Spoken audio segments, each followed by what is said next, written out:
And welcome to the two-time, soon-to-be three-time award-winning podcast here. I'm your award-winning host, Robbie Wright. Got a great podcast for you here. As you guys may or may not realize it because it's fucking Saturday. This podcast is late as shit. But I've been really busy with work here, been traveling a little bit, so better late than never. Had a nice comment that I didn't need training for award-winning podcasts, which I appreciate from Jared Cunning. But I'd like to give the podcast here. Oh, we have someone coming in. Oh, and we'd like to welcome to the award-winning podcast here I'm gonna go back to work. my beautiful fiance, who's very supportive of my podcasting career, Miss Amanda Vito. Do we have a seat here? No, I'm good. I'm gonna go to the pool. Okay, well, I'll jump on. I'll head to the pool here in a little bit once I get done giving people what they need. All right, cool. But I got a great podcast lined up here. We got Carmen tuning in here. Gonna have a special appearance from DJ Panda. Go, go, go, go, go, go, go, go, go, go, go. Come on. Yes. And I have a little bit of money on a game right here, so you're gonna see my reactions here. I need 71 points in the WVU Kansas game, so it's on pace right now. So that's good. But let's jump in the matchups here. So we'll look at. I guess we will look at the Hollywood Squares, which is Trevor Fetch and Jeff Gooch versus Roethlisberger Helper. I'm sure that team name's going to change once he trades Big Ben. And Jared got the job done here. He won by a score of 124.6 to 112.1. Buccaneers defense was probably the reason why he did win, getting him 18 points. Nice little performance once again from the Hollywood Squares from Hunt, but couldn't get the job done here. So it kind of happens a bounce back league. Ugh, yikes. Win one week, lose the other. So shit happens, but congrats to Jared on getting the job done. I'm sure you guys are been in contact with Jared just a little bit here. Sometimes he likes to send some trades. Sometimes he likes to include Matt Forte in pretty much every single one of his trades. So I'm kind of curious to see who'll be the first person to receive Matt Forte this year from Jared. So I couldn't tell you who my money's on with that, but it definitely won't be me. Move on to the next matchup here. We have the Cellar Dwellers, which is my good buddy Jordan Bailey, who is currently on probation from partaking in anything podcast related until I get a public apology from disrespecting the commish, versus Mike Placey. And shocker, Jordan lost for the 93rd consecutive week. Placey didn't really have to put up a big performance. It was only Jordan's team. So won by a score 99.7 to 81.8. Never not breaking 100 points in a PPR league. It's rare you win, but Placey got the job done. Once again, though, it's Jordan. I'm not even wasting my time analyzing this one because everyone beats Jordan. Move on to the next matchup here. And, fuck it. We'll do my matchup here. I took down Casey by a score of 135.2 to 102.8. Gronk showed up this week, which helped, and Devontae Freeman getting a few garbage touchdowns helped as well. Ravens defense has been pretty solid for me. Michael Crabtree had himself a day with 32 points. You would think that would, but unfortunately, no one else really showed up. I mean, Casey's running backs combined for a dismal 4.7 points. Yeah, Crowell and Blunt. It's kind of tough to really do much whenever you got those two at running back sometimes, but maybe they'll bounce back next week. So congrats to yours truly on getting the W. Congrats to yours truly on getting the W here. Move on to the next matchup here. It was the first round injury blues, which is not okay. I guess it's Ben versus Steve Darwanka. So former roommates here. Ben, maybe this was karma for putting Darwanka in the shower any chance you can, because Darwanka didn't really have himself that big of a week, but he still took you down. So, looking at Darwanka's matchup here, no one really did that well. He didn't put up that many points. So, and Emmanuel Sanders, I feel like Ben has Emmanuel Sanders every fucking year in fantasy football. Put up 24.2 for him. But Jaguars defense -1. That's tough. Congrats to Darwanka, who is now 2-0. Let's look at this.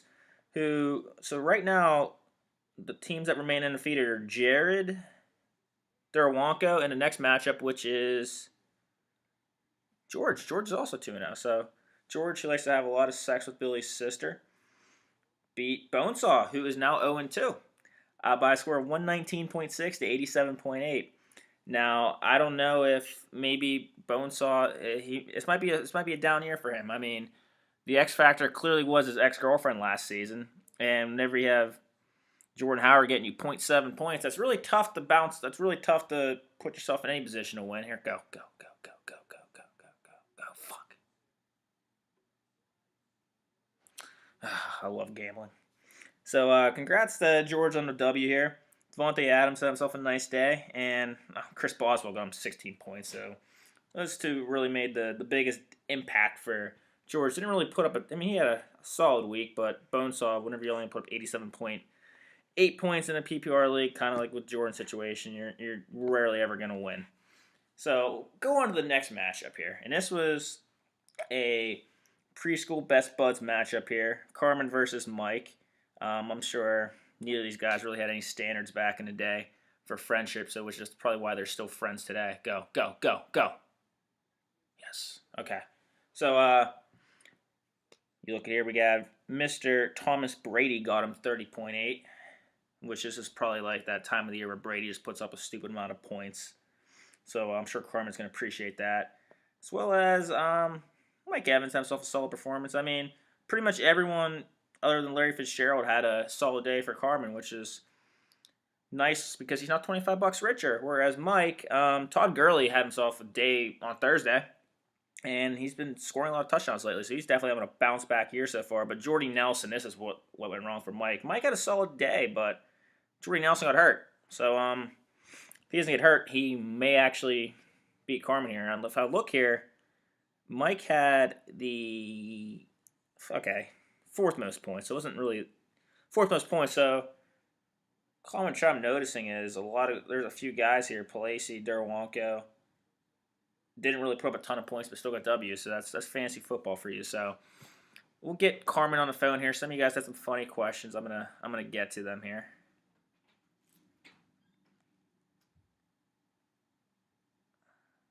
Now, a little disclaimer: Carmen was actually looking for engagement rings today with DJ Panda. So it's kind of like the thing to do nowadays. You get engaged and want to spend the rest of your life with someone. Ben wouldn't know what that's like, and some of you guys that just can't find love wouldn't know what it's like. I know what it's like. I mean, just Google Penguin fan proposes to Flyers fan, and you'll see.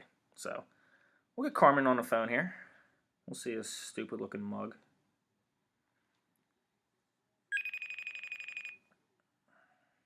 That's a pretty sick background, by the way. It's Benino's OT goal against the Caps.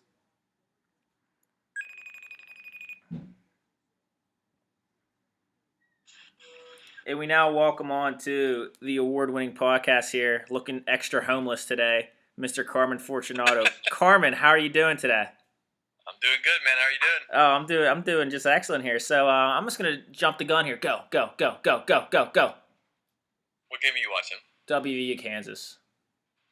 Ah. Sorry. So we're gonna jump to the gun here. It's actually one of the very first questions I received was take me through what you did this morning around 11 a.m.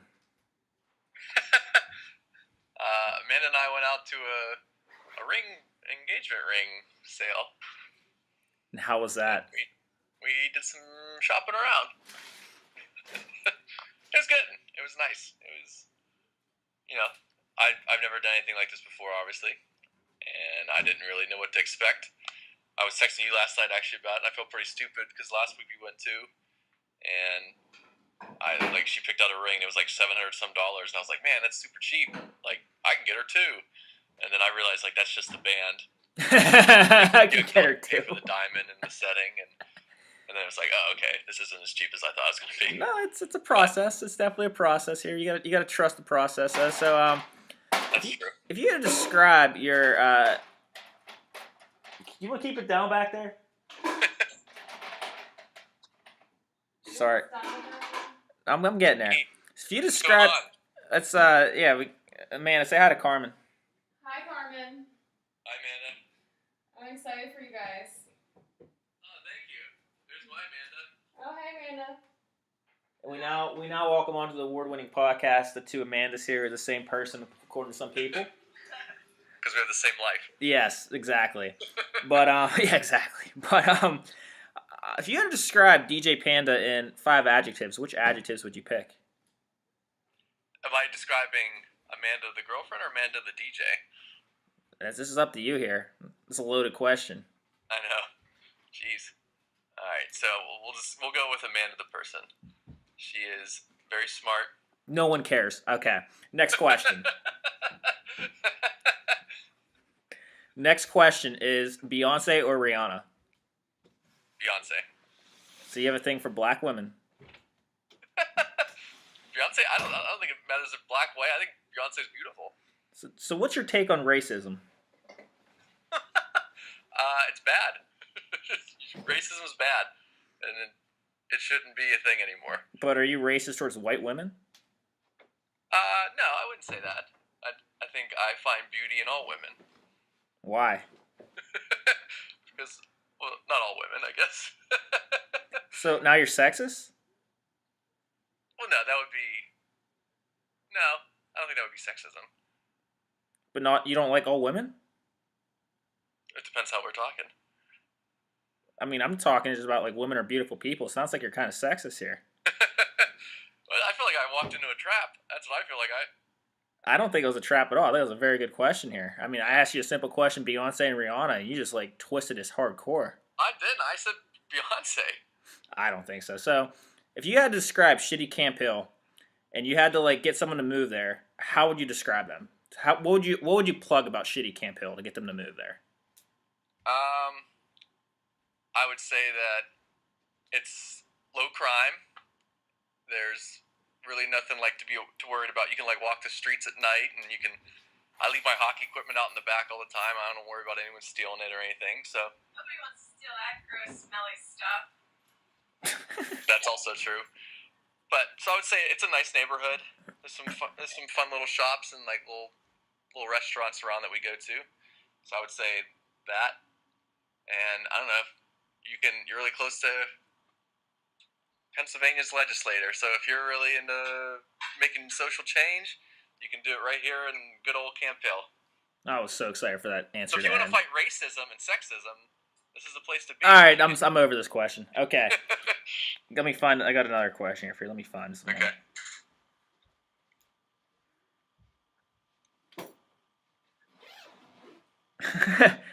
The question is, what is the one? Just paused. Okay, there you go. Yeah, I got you. The question is, name 3 things you hated about Slippery Rock the most. That I hate about Slippery Rock. Okay. Yeah. Well, there's nothing up there at all. But did you find your future fiance? I did. But I thought there was nothing up there. So three things I hate about Slippery Rock is there's nothing. Oh, look at Pitt picking up a fumble. They're looking good today. They'll blow it. Yeah, there's nothing to do up there really outside of like drinking. There's nothing else to do up there. There's no like fun restaurants or bars. There's nothing to do. Really shitty weather at times. Like it'll like sleet for like 3 days straight up there, and then it'll be like 95 the next day. So the weather's pretty shitty up there. And another thing I hate about. Oh, there's like not a lot of fast food up there. You got a Sheetz, dude. What are you talking about? Sheetz and McDonald's. Yeah, but it was like an old Sheetz, and it would get so crowded that they would have to have security guards outside of it because people would go in there and like steal stuff. So it would be really crowded, so it'd be like hard to get in and out of. And then that was it. There was a McDonald's, but that McDonald's smelled like a bathroom. Like it smelled like shit, literally, all the time in there. So I didn't go there. And then that's it. There's no Taco Bell, no when. Like I had to go to Grove City if I wanted to get like any other type of fast food. Oh, so well, that is pretty depressing, huh? Yeah. But because Grove City's not fun either. So who's gonna be your best man, Max or Mike? Oh, jeez, put me on the spot. I think it's gonna be Mike. Him and I have known each other since preschool, but obviously there's gonna be assistant captain there. Is definitely gonna be Max. He's gone through the process of marriage and everything, so I'll be leaning on him for like the wedding stuff. So you heard it here first in an award-winning podcast here, Mike. You are going to be Carmen's best man. And obviously, shout out to Jordan as well. I think those are the top 3. Jordan's on probation. We don't say his name. I'm sorry. He who shall be not be named. Yes, Also there you go. be, Yes. he'll get the other A on the jersey. We'll put it that way. So, I mean, it's a lot of dead weight Mike's carrying, but sometimes you got. I mean, that's just being a team player that he is. Come on, make this field goal, make this field goal, make this field goal, make this field goal, make this field goal. Did you bet on this game, or are you that big of a WVU? Oh, fan? I can give two. I don't give two shits about WVU. So I'm guessing you bet on it. Yeah, I'm on the over. Okay. And it's looking good right now. So this is the last question here. Who could do more push-ups, you or DJ Panda? Well, I think there's only one way to find out. Exactly. All right. We're having our first ever push-up contest on the award-winning podcast here. You and me? Yeah. Oh, Lord. Actually, yeah, is Carmen, she doing guy push-ups or girl push-ups? guy push-ups. Guy push-ups. Actually, just take a video. Just record her first. Oh, that makes sense. That makes a All lot Go more ahead, Leon, sense. Go ahead. I have to go first. Yes. Yeah. I bet I get 3. You can do more than that. Come on. PT. 1, 2, 3, 4, 5, 6, 7, 8, She's going. 9, 10, Look at her face. 11. Let's go. Let's go. She's gonna pop a blood vessel. 12, 13. Come on, my mana could do more. Oh, that was soft. 13. Alright, so that's what I gotta be. You gotta see how many you can do now. Keep in mind, I did like 90 some against Casey. 90. I'm not gonna do 90. Never that's for forget sure. that push-up contest where I beat Casey, where I'm sure he's had some smart-ass comment about I was doing legit push-ups. It was actually a slippery rock. 1. Casey can beat up James Neal. This is true. 3, 4, 5, 6, 7, 8, 9, 10, 11. Pain is weakness leaving the body. 12, 13, 14, 15, 16, 17, 18. There you go. And Carmen only did 18. Shocker. So, Foul before me. so congratulations on Carmen beating his future fiance in a push-up contest. Real sick, dude. Power to men. Men. Power to men is right. Men. I mean, you should have done twice as many. So I'm sure if we had like I didn't want to embarrass her. if we would have had a spread, you would have lost. How many do you have to do for the military? What's the military? I have no idea. I just know I'd be able to. I don't think I made the military standards. I don't think I did Did either. you make the doctor of physical therapy standards? What is it? Did she make the standards for being a physical therapist? I don't know. Ask her, Amanda. Mine can do more. Just always remember that. But Well, maybe if I get top point getter again, maybe we'll have a push-up contest between our two Amandas. I got to really strategize on how I can get her to do that without making it obvious she's on the podcast. I'll start training today. She's gonna start training. All right, Carmen, I'm getting ready to go to the pool here. I just want to jump on this, get this over with. And this interview sucked, but thanks All for right. tuning in. Well, thanks for having me. Good luck, everyone, this week. All right, thanks, Carmen. Yep. And we'd like to thank Carmen for tuning into the award-winning podcast here. That's this week's episode here. I'm going to fire this up here and go to the pool. So, later, guys.